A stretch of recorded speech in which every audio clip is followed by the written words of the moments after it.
नमस्कार, मैं हूं रेशमा और मैं आपका स्वागत करती हूं रिपोर्टर भारत में।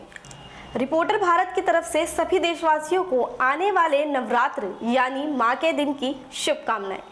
आज हम बात करने जा रहे हैं नवरात्रों की, नवरात्र के उन 9 दिनों की जिसमें मां दुर्गा को अलग अलग 9 स्वरूपों में पूजा जाता है। अब हम बात करेंगे मां के पहले स्वरूप की। जी हाँ, मां दुर्गा के पहले स्वरूप की जिसे प्रथम दिन पूजा जाता है, उसका नाम है मां शैलपुत्री। मां शैलपुत्री को प्रथम दिन पे पूजा जाता है। साथ ही ये प्रथम दिन बहुत ही महत्वपूर्ण होता है क्योंकि इस दिन कलश की स्थापना होती है। साथ ही व्रत का संकल्प लिया जाता है कि 9 दिन माता के लिए व्रत रखकर उन्हें पूजकर अपनी मनोकामना को पूर्ण करवाया जाता है। अब हम बात करेंगे नवरात्र के दूसरे दिन की, यानी मां दुर्गा के दूसरे स्वरूप की, जिसे ब्रह्मचारिणी नाम से दूसरे दिन पूजा जाता है। मां ब्रह्मचारिणी को ब्रह्मचारिणी इसलिए कहा जाता है क्योंकि देवी पार्वती ने शिवजी जी को पाने के लिए घोर तप किया था। उसके बाद ही मां का नाम ब्रह्मचारिणी पड़ा। साथ ही मां को द्वितीय स्थान पर पूजा जाता है। अब हम बात करेंगे नवरात्र के तीसरे दिन की, यानी मां दुर्गा के तीसरे स्वरूप की, जिसे चंद्रघंटा कहा जाता है। चंद्रघंटा इसलिए कहा जाता है क्योंकि मां चंद्रघंटा ने अपने लीलाट पर अर्ध चंद्र के आकार का मुकुट धारण किया हुआ है, इसलिए मां को चंद्रघंटा नाम से बुलाया जाता है। साथ ही नवरात्रि के तीसरे दिन मां को पूजा जाता है। अब हम बात करेंगे नवरात्र के चौथे दिन की, यानी मां दुर्गा के चौथे स्वरूप की, जिसे मां कुष्मांडा के नाम से पूजा जाता है। मां कुष्मांडा को कुष्मांडा नाम से इसलिए पूजा जाता है क्योंकि कहा जाता है कि मां कुष्मांडा में सूर्य देव की तरह ही प्रकाश है और मां की 8 भुजाएं हैं जो कि इंसान को कर्मयोगी बनाती हैं। साथ ही अपने भक्तों के कष्ट दूर करती हैं, इसलिए मां को चौथे स्थान पर नवरात्र में पूजा जाता है।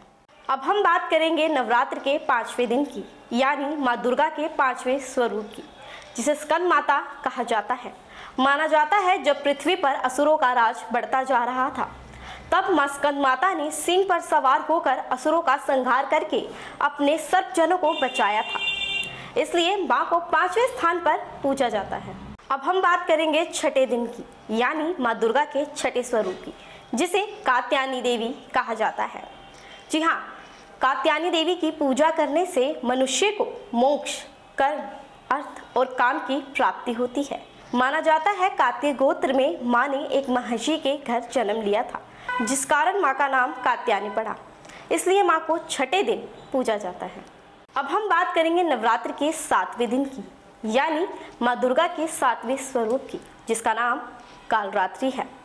नाम से ही पता चलता है कि मां का ये स्वरूप कितना रौद्र और विकराल होगा, लेकिन मां का ये नाम जितना विकराल है उतना ही मां दिल से कोमल है। वो अपने भक्तों की हर मनोकामना को पूर्ण करती है। कालरात्रि का अर्थ है कि आपके जीवन से अंधकार को मिटाकर आपके जीवन में प्रकाश लाना। साथ ही मां की पूजा अर्चना करने से आपकी हर मनोकामना पूर्ण होती है, इसलिए मां कालरात्रि को नवरात्रि के 7वें दिन पूजा जाता है। अब हम बात करेंगे नवरात्रि के 8वें दिन की, यानी मां दुर्गा के 8वें स्वरूप की, जिसे महागौरी नाम से पूजा जाता है। जी हाँ, महागौरी जी की पूजा अर्चना करने से भक्तों के सारे दुख और कष्ट दूर हो जाते हैं। साथ ही मां की अवस्था 8 वर्ष बताई गई है, इसलिए मां को नवरात्र के 8वें स्थान पर महागौरी नाम से पूजा जाता है।